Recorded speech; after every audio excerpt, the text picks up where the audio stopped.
What's going on, everybody? Welcome back to the Penetration channel. We should have a pretty interesting test today. We're doing part 2 of our 10mm versus 357 SIG. Today for the 10mm we're going to be using the Glock Gen 4 Model 20. Has a 4.6 inch barrel. And for the 357 SIG we're going to be using the old M&P 1.0 357 full size. This has a 4.25 inch barrel. And for the ammo today we're going to be using the SIG Sauer Elite Performance 10mm FMJ. Take a look at the specs. This has a 180 grain full metal jacket projectile, a advertised muzzle velocity of 1250 feet per second, and 624 foot-pounds of muzzle energy. And for the 357 SIG, we're going to be using the SIG Sauer Elite Performance.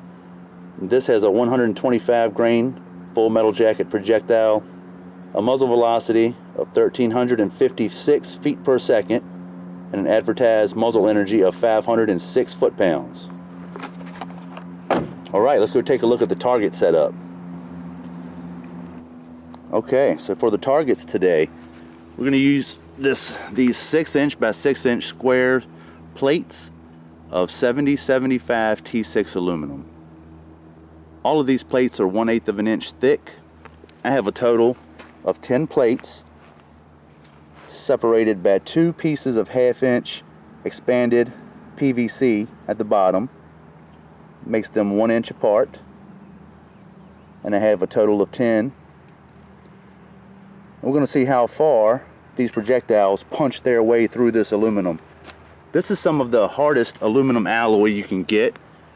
It's rather expensive.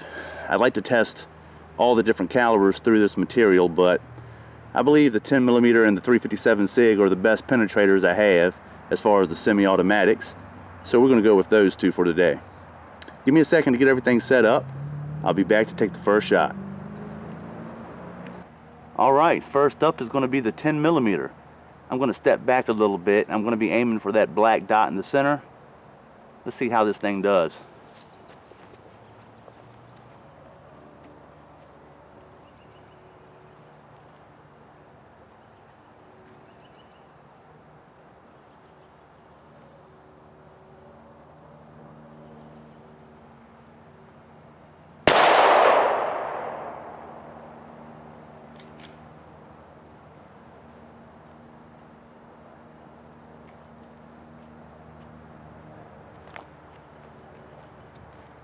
Well, that had some impact.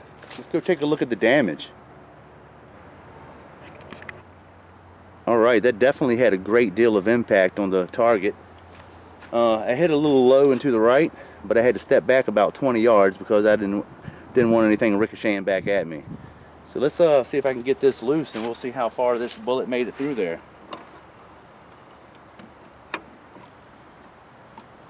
Okay, so you can see the impact penetration through the first panel, made it all the way through.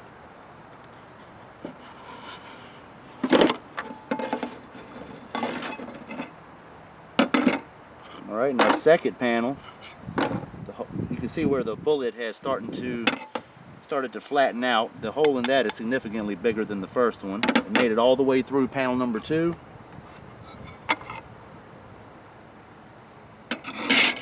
Alright, in our number 3 panel, you can see the backside of the projectile pushing that all the way through almost.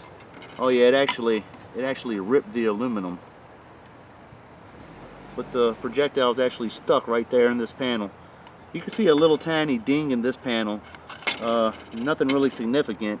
It's obvious that the bullet was stopped by the third panel. Let me get you a little bit closer look at that.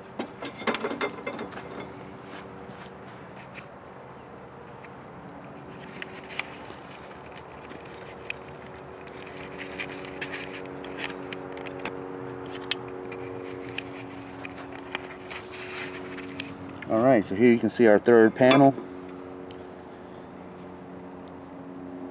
The back of the projectile stuck right there in the aluminum. Turn around the back. I mean, it came through quite a bit. And you can actually see the aluminum, if I can get it to focus, is actually it's tore right there. That projectile pretty much made it through that, but it just wasn't enough force left to continue on to the fourth panel. So there you go, that was our 10 millimeter. And there's a closer look at the damage left on the fourth panel. Now, obviously nothing behind that was touched. All these panels are still brand new. Okay, so the 10 millimeter was stopped by panel number 3 of 7075 T6 aluminum. I'm going to get set back up for the 357 SIG, and we're going to see how that one does. Alright, next up is going to be the 357 SIG with the 125 grain 6-hour Elite Performance Full Metal Jacket. This projectile is slightly faster, slightly smaller, so we're going to see if it does any better than the 10 millimeter. I'm going to be aiming for that black dot in the center.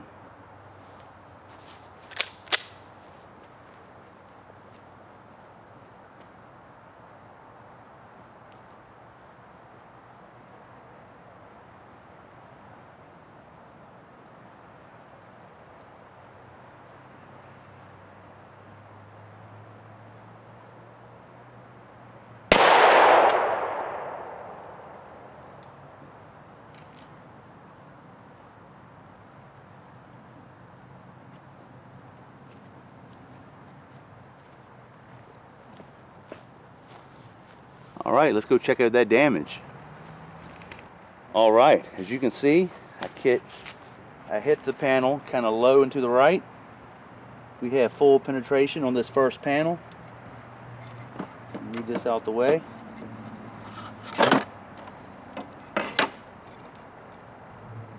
On panel number 2, again, we see full penetration. You can see the hole slightly bigger than the first panel, where the projectile is starting to flatten out. Move back to panel number 3. And it looks like the projectile was stopped at panel number 3.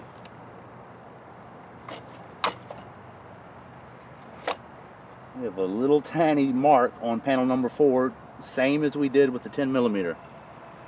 Let me try to get you a closer look.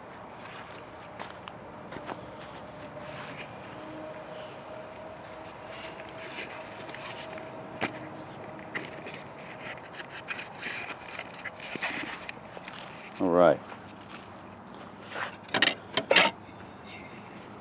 Right here is panel number 3, where the 357 SIG made impact. Push the aluminum material outward. As you can see, it also ripped through that aluminum. It looks like the hole punched through aluminum panel number 2 is kind of stuck in there with it. I'm not sure, but we've got pretty much the same results as we did with the 10 millimeter. And you can see right here on panel number 4, there's not a great deal of damage, but there is a little mark similar to what the 10 millimeter did.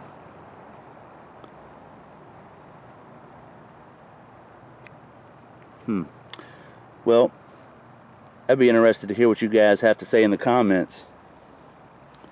As far as this particular test going through this hard barrier, I mean, they both penetrated equally.